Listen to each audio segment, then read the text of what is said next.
So let's, as always, take a moment to settle the body and the mind.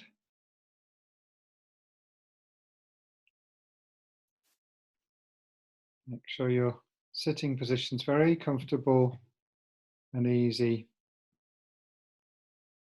Back straight and upright, and relax the body.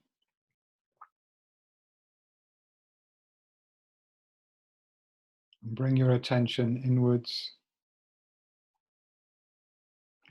Notice the energy in your body.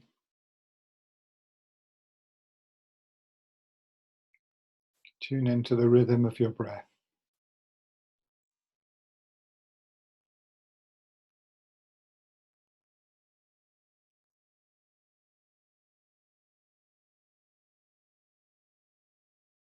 And be aware of the external environment as well.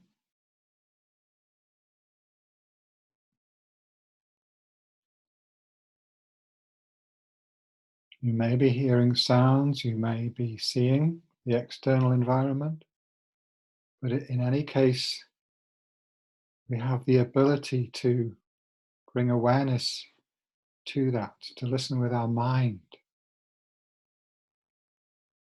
So out there is the natural world, the animals and birds, the trees and plants, all the tiny organisms in the soil and the worms and insects.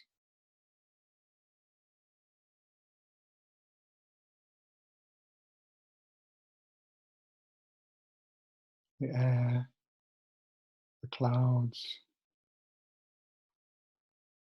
the streams and rivers, the rocks and mountains, the oceans,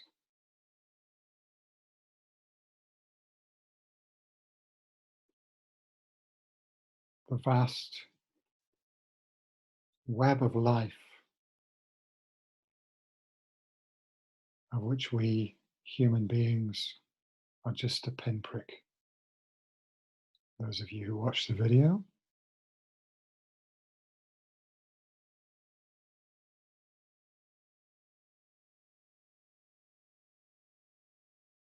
all of those millions of different kinds of creatures, those hundreds of trillions of individual creatures,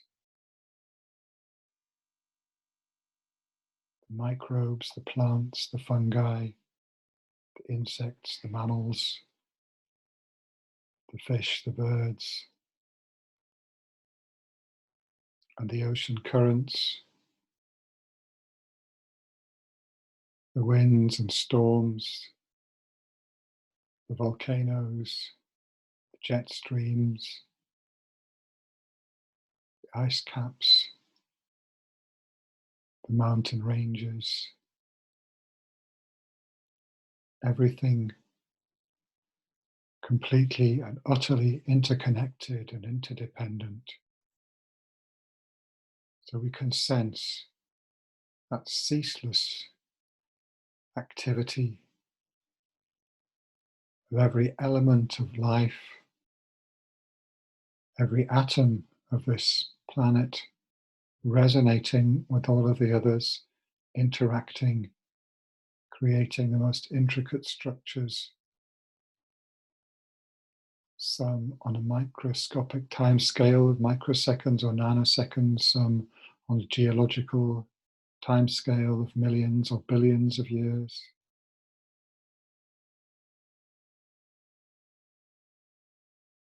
Something of incredible, vast complexity and intricacy, of whose workings we know barely the tiniest fraction.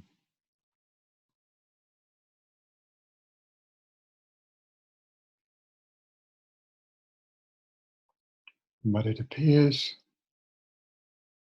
as far as we know, that we are the first life form that has acquired the ability to know this.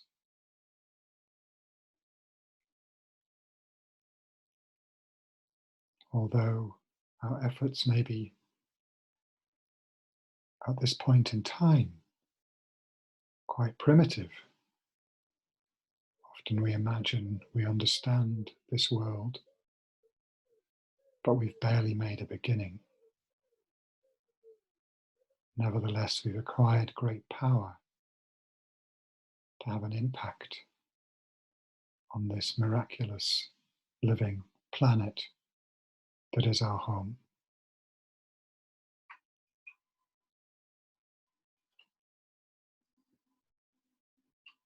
Before our ancestors left Africa, some 60 odd thousand years ago, perhaps,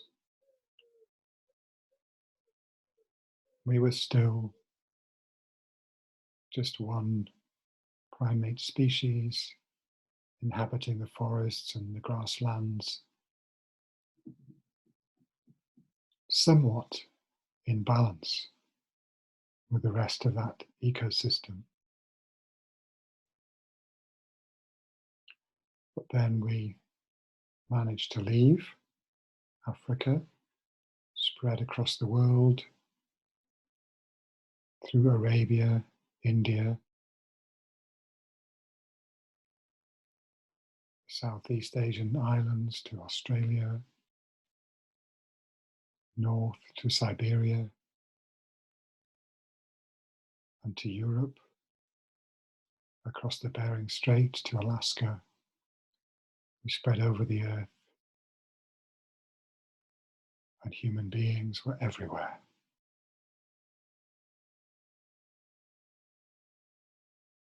Many thousands of years after that journey out of Africa, we discovered agriculture, the way to increase the productivity of the land and vastly expand our population. Discovered technology, built great social structures, cities and civilizations and empires, and our impact on the ecosystems became greater and greater.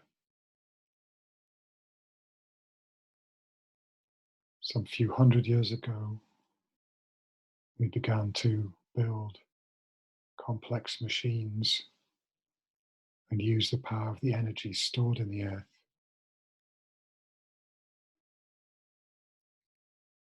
Our agricultural methods became more sophisticated,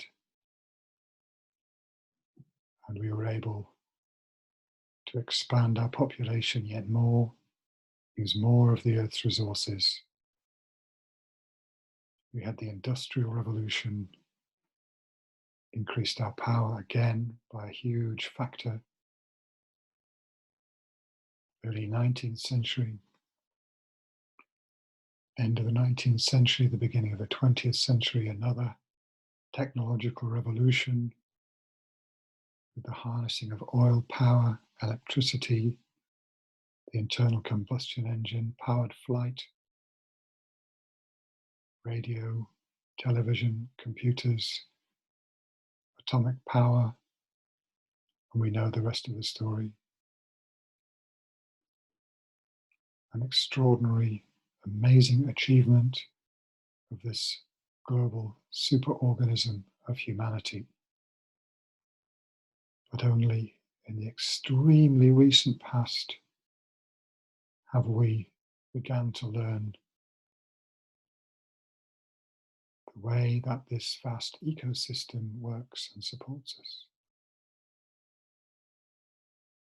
Now we and that ecosystem are in critical danger.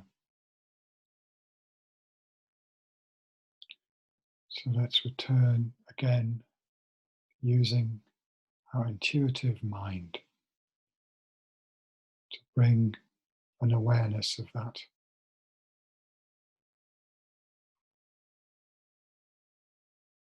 acutely challenging situation.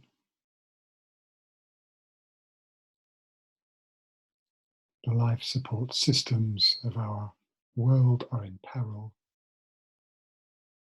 And we as humanity collectively are continuing to weaken them.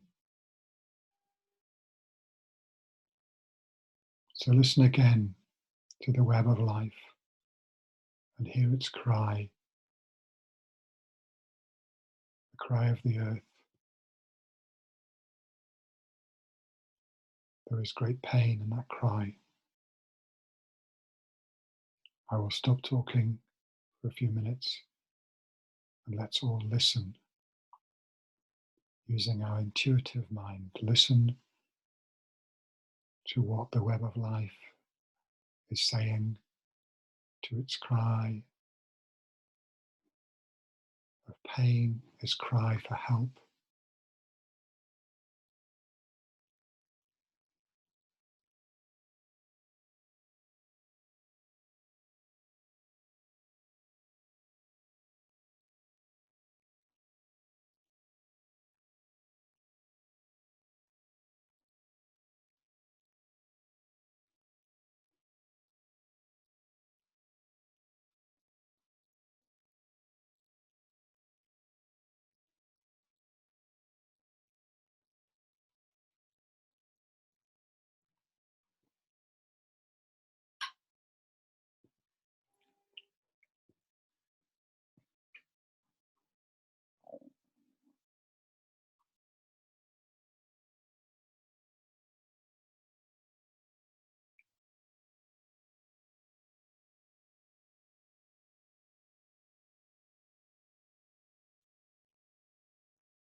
You may be hearing the sound of the ice cracking, the glasses melting, the screams of the great whales as they're slain, the anguish of the parched earth as the climate changes,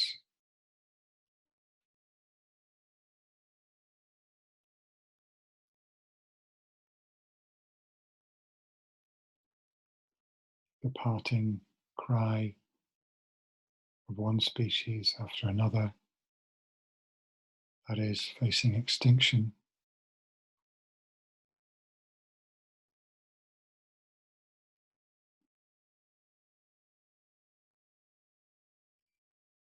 The forests as they're cut down, as they burn,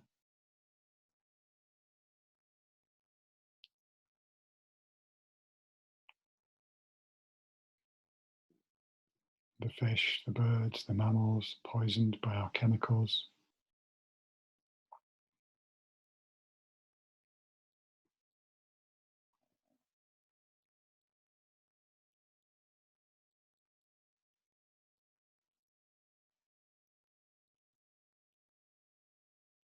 the belch and roar of the factories and power stations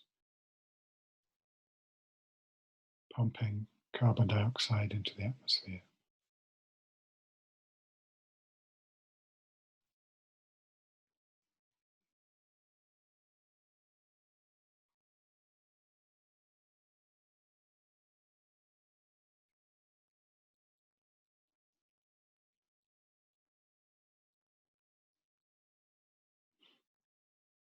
It's a very dark picture, but alongside it, inextricably linked to it, there is another sound to be heard.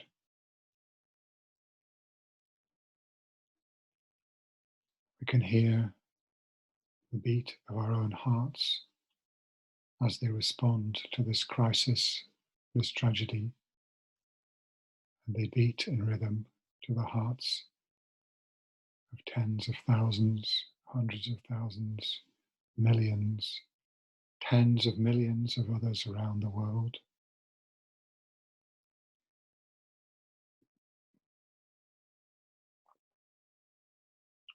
Who are awakening to the meaning of this unfolding evolutionary crisis. Millions of heroes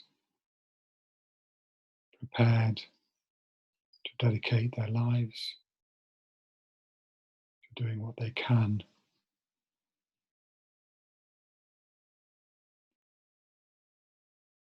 to save the earth from this fate of ecological destruction.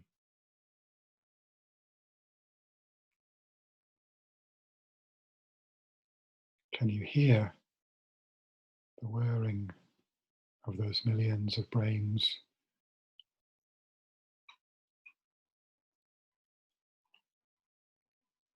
the intelligence of the best manifestations of our human spirit, searching for, finding solutions to one piece or another of the vast jigsaw puzzle, the problem of climate change, mass extinction, ecological destruction.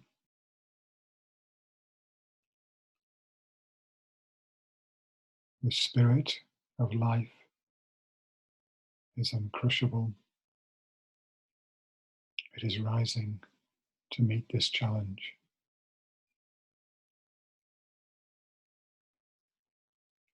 Each one of us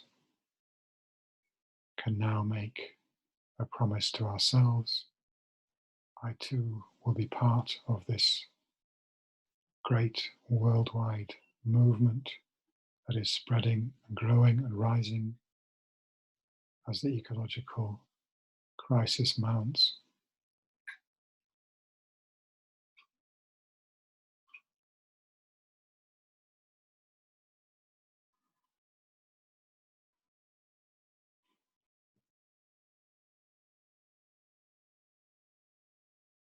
Outcome is unknown.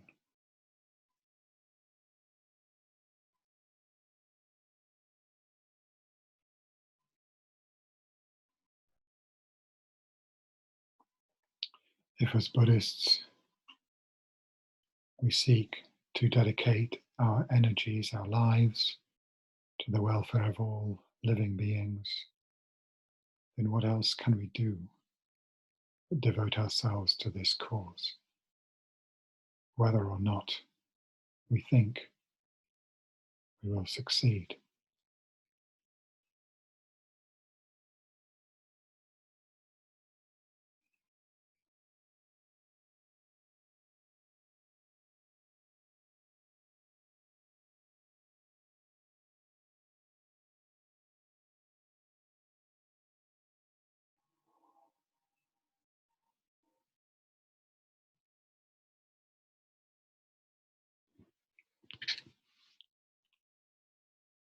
Thank you.